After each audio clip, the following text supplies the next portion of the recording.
Good morning friends, स्वागत आहे तुमचं आजच्या प्री मार्केट रिपोर्टमध्ये. तर मग चला सुरुवात करूयात आजच्या या प्री मार्केट रिपोर्टला आणि जाणून घेऊयात की आज आपल्या स्टॉक मार्केटमध्ये काय होऊ शकतं ते. त्याआधी तुम्ही जर चॅनलवर नवीन असाल तर चॅनलला सबस्क्राईब करायला विसरू नका आणि डिस्क्रिप्शनमध्ये लिंक आहे त्यावरती क्लिक करून आजच आपलं डीमॅट अकाउंटही ओपन करायला विसरू नका आणि आमच्यासोबत जॉईन व्हा. तर मग चला सुरुवात करूयात आजच्या या भागाला. मित्रांनो, काल रात्री US मार्केट बंद होतं, त्यामुळे ग्लोबल क्यूज नव्हते. परंतु काल मात्र फार महत्त्वाचा इव्हेंट होता, ते म्हणजेच ट्रम्प आता प्रेसिडेंट झालेले आहेत अमेरिकेचे. तर काल रात्री तो सिनेरिओ पार पडला, पूर्ण सेरेमनी झाला. तिथे आपले उद्योगपती मुकेश अंबानी उपस्थित होते. तर मग साहजिकच आहे की काही ना काहीतरी बोलणं, काही ना काहीतरी डील होण्याची शक्यता नक्कीच आहे. आता दुसरी महत्त्वाची गोष्ट ती म्हणजेच काल जे आपण एक्सपेक्ट केलं होतं, म्हणजे पूर्ण मार्केटनं, की ट्रम्प आल्या आल्या धडाधड डिसिजन घेऊन काहीतरी टॅरिफ लावतील वगैरे वगैरे बऱ्याचशा गोष्टी, तर ते पूर्ण मार्केटनं ॲझ्युम केलं होतं. परंतु काल तसं काहीच झालं नाही. कारण ट्रम्प प्युअर बिझनेसमॅन आहेत.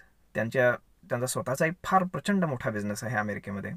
त्यामुळे त्यांना माहीत होतं आणि ते बोलतात, ते करतात वेगळंच, परंतु ते मार्केटला नेहमी फेवर करत असतात. ही आजपर्यंतची हिस्ट्री सांगते. तर काल जे न्यूयॉर्क टाइम्स आहे, तर त्याच्यामध्ये एक आर्टिकल आलं होतं. तर त्याच्यामध्ये त्यांनी स्पष्टपणे सांगितलं आहे की खास सूत्रांकडनं अशी माहिती मिळाली आहे की इमिजिएट कुठलेही टॅरिफ्स अप्लाय केले जाणार नाही आहेत ट्रम्पकडनं. तर ते सिच्युएशन पाहून, वेळ पाहून आणि काय गरज आहे ते पाहून टॅरिफ्स अप्लाय केले जाणार आहेत. म्हणजेच काय की इमिजिएट बेसिसवरती कुठलाही मेजर डिसिजन की जो डिझास्टरच ठरू शकतो असा होणार नाही आहे. आणि ही गोष्ट तशी फार चांगली आहे. आणि जेव्हा ह्या सगळ्या गोष्टी बाहेर आल्या तेव्हा काल रात्री गिफ्ट निफ्टी ऑलमोस्ट 23,500 क्रॉस करून वर गेलं होतं. त्यानंतर थोडं खाली आलं आणि आता जर आपण पाहिलं तर साधारण गिफ्ट निफ्टी इंडिकेट करते की साधारण 100 पॉईंटच्या आसपास मार्केट गॅपअप ओपन होईल. तर ही गोष्टसुद्धा फार चांगली आहे. कारण काल बऱ्यापैकी अंदाज आला होता की काय होणार आहे, कारण काही ना काही गोष्टी फुटतच असतात. त्यामुळे कालचा जर आपण FIS-DIचा डेटा जर पाहिला तर कॅश मार्केटमध्ये FISनं पुन्हा सेल केलेलं आहे 4,300 कोटींचं आणि डोमेस्टिक इन्स्टिट्यूशन्सनं ऑलमोस्ट तेवढंच बाईंग केलेलं आहे. परंतु ज्या FISच्या शॉर्ट पोझिशन्स होत्या 86%, तर त्या रिड्यूस होऊन 80% वरती आलेल्या आहेत एकाच दिवसामध्ये काल. प्लस जे प्रोप्रायटरी ट्रेडर्स आहेत तर त्यांनी त्यांच्या शॉर्ट पोझिशन्स ड्रास्टिकली कमी केलेल्या आहेत. आणि महत्त्वाची गोष्ट म्हणजे की आता बँकिंग स्टॉक शॉर्ट करण्याचं कोणी धाडस करत नाही आहे. त्याचं कारण असं की सो अँड सो रिझल्ट येऊनसुद्धा कोटक महिंद्रा बँक ऑलमोस्ट काल 10% वर गेला. तर या गोष्टी अशाच असतात की याच्यामध्ये काय आहे की रिझल्ट कसा येतो त्यापेक्षा त्या रिझल्टच्या बेसिसवरती कशा पद्धतीने पोझिशन त्या स्टॉक्समध्ये बिल्ड झाल्यात, तर त्या पद्धतीने त्या गोष्टी घडत असतात. म्हणजेच काय की ती कोटक महिंद्रा बँकमध्ये प्रचंड शॉर्ट पोझिशन्स होत्या आणि जशा शॉर्ट पोझिशन्स कव्हर व्हायला लागल्या तर त्याच्यामध्ये एक मॅसिव्ह शॉर्ट कव्हरिंग आपल्याला पाहायला मिळालं. म्हणजेच काय, कमी व्हॉल्यूम जरी असला तरी स्टॉक फार मोठ्या पद्धतीनं आपण काय म्हणतो की पिकअप घेतो. तर अशातला हा प्रकार घडत असतो. त्यामुळे फ्युचर्स आणि ऑप्शन्समध्ये जर तुम्ही ट्रेड करत असाल, स्पेसिफिकली स्टॉक ऑप्शन्समध्ये, तर त्यासाठी प्रचंड अनुभव लागतो. ते साध्या सुध्या माणसाचं काम नाही. नाहीतर एवढं 10% जर एका दिवसामध्ये स्टॉक वर गेला तर तुमचं पूर्ण कॅपिटल वाईप आउट होऊन जाईल काही सेकंदात. त्यामुळे त्या गोष्टी तशा फार अवघड असतात. आता ट्रम्प आल्याचं सेलिब्रेशन पुन्हा सुरू झालं. जर युरोपियन आपण मार्केट पाहिलं तर युरोपियन मार्केट जे आहे तर ते ग्रीनमध्ये क्लोज आहे. प्लस जे USचे फ्युचर्स आहेत तेही आता ग्रीनमध्येच ट्रेड करत आहेत. म्हणजेच एकंदर जर आपण पाहिलं तर जे ग्लोबल सिनेरिओ आहे तर तो सपोर्टिव्ह आहे पॉझिटिव्ह साईडला. आता लोकल सिनेरिओजवर पाहिला तर लोकल सिनेरिओमध्ये साहजिकच आहेत की काही गोष्टी या पेरल्या जातात. जसं की बजेट आले तर मग बजेटशी रिलेटेड काही गोष्टी या मार्केटमध्ये पेरल्या जातात की ज्या मोस्टली पॉझिटिव्ह असतात आणि आपणही अशा न्यूज आता सध्या पाहतोय की ज्या पॉझिटिव्ह आहेत.